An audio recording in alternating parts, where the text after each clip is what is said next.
Hey Ken, I'm going to decide where we're going to go on our next trip.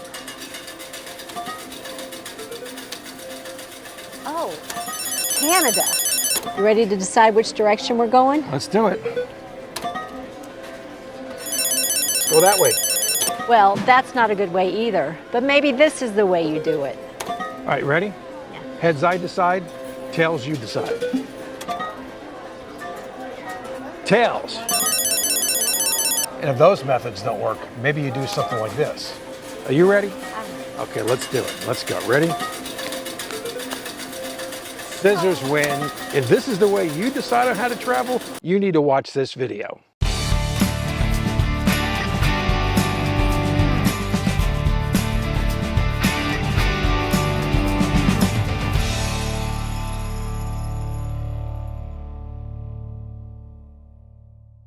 Welcome to our channel, everyone. We're the Roadsmiths, and if it's your first time joining us, I'm Pam. And I'm Ken.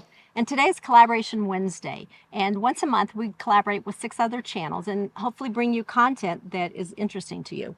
Yeah, we do this once a month, and then the other channels that we do this with are Travels with Delaney, Wayward Wags, Brazen Brits, Happy Place Diaries, Tree Talker the Traveler, and a new one to this collaboration as well is Matt's RV Reviews. So we want to definitely thank you for joining. So today we're going to talk about how we and where we plan to travel. So in planning our travel, there will be strategy and there will be tactics. So let's start with the strategy. Let's start with the big rocks.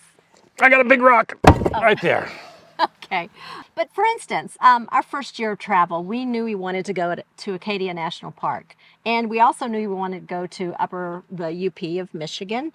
And there was also an Alliance rally. So we had 3 things that we knew we needed to make happen. Yeah, and so I think a lot of people talk about the big rocks, and that is, regions of the country or regions of North America. Those of you that are international, regions of your particular country. There's going to be, climate. Most of us are trying to chase a climate, and not many of us are going north in the winter and south in the summer. So you want to do that. And maybe it's, like she said, rallies. Maybe it's family events. Yeah, family events. Maybe it's festivals, concerts, things that you want to chase.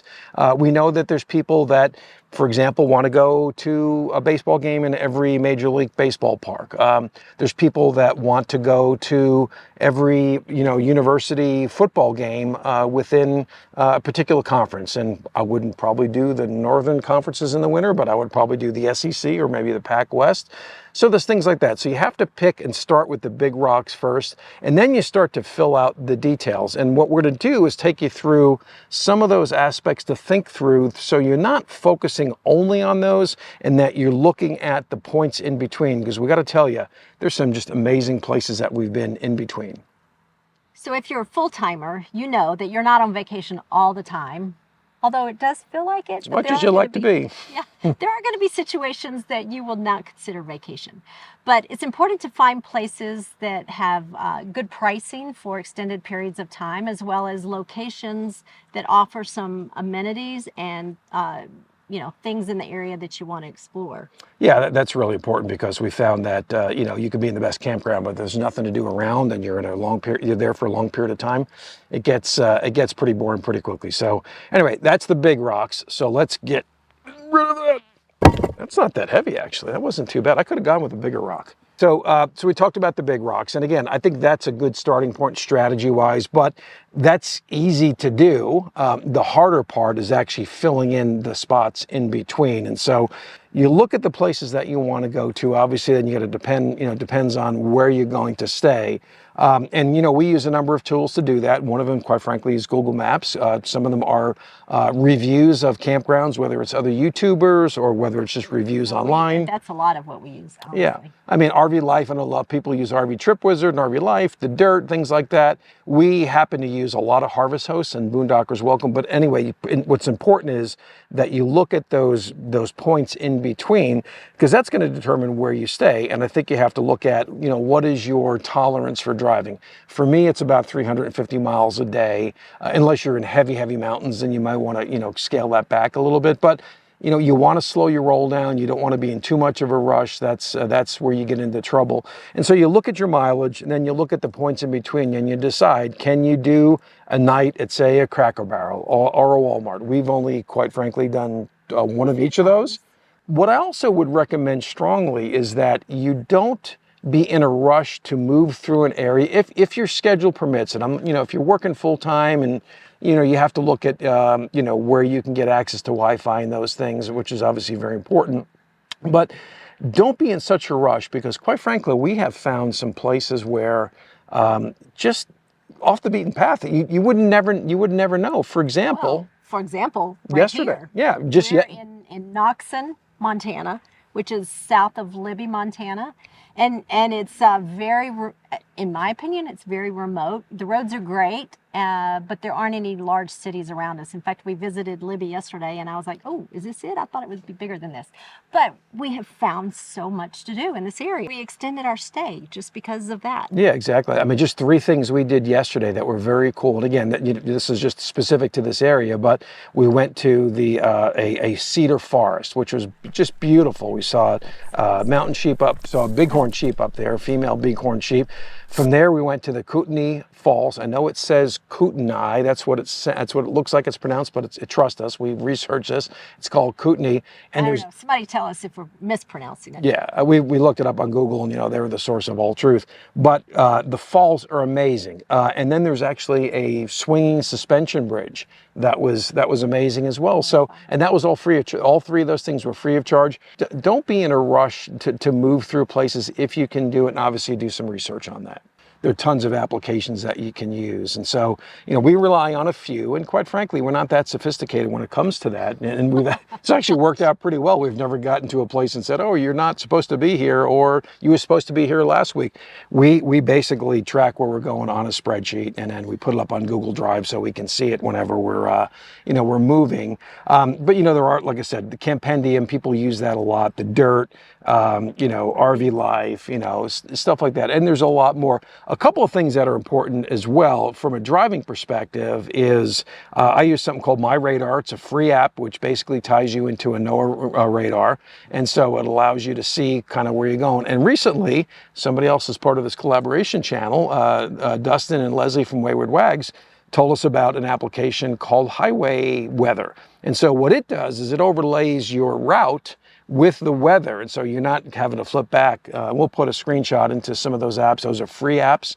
So those are very cool things. Again, Google Maps, what I will typically do, and just because maybe I'm a little bit chicken on this, towing the rig, is when I pick out a route, I will actually then drop down into Street View and then look at, is it taking me through a big town? What does that look like? How congested?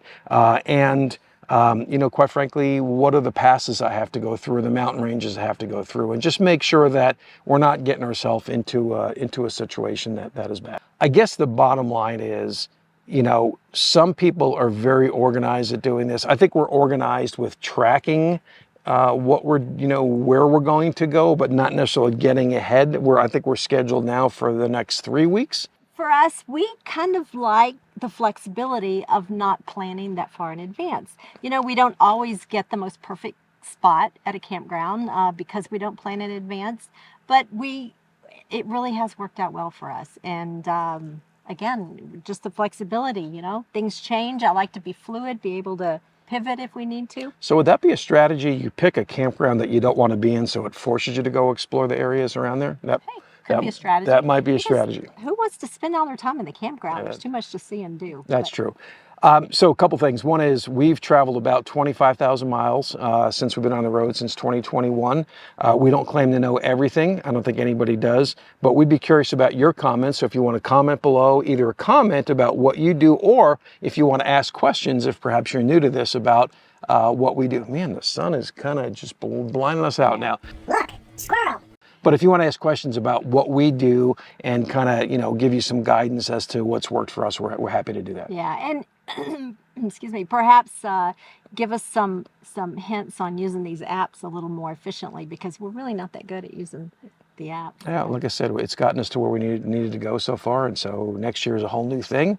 But anyway, again, please comment. We appreciate the time watching the video, and definitely go make sure you watch the other videos in the collaboration, because they all have tons, in fact, more experience than we do with this. And so, and all of the links for those bugs too.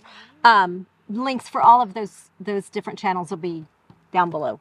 Yep. Thanks again. And if you find this content and the other stuff that we do as not part of the collaboration valuable, we'd love for you to hit the road with us and hit the subscribe button and do all the things that you're supposed to do. And share it with your friends. That's something that we haven't really mentioned before, but share it with your friends because, yeah. Well, you heard what she said. We'll see you next time on a RoadSMITHS video. Bye, guys. Hey, Ken, what do you want for dinner? I think we'll have the T-bone.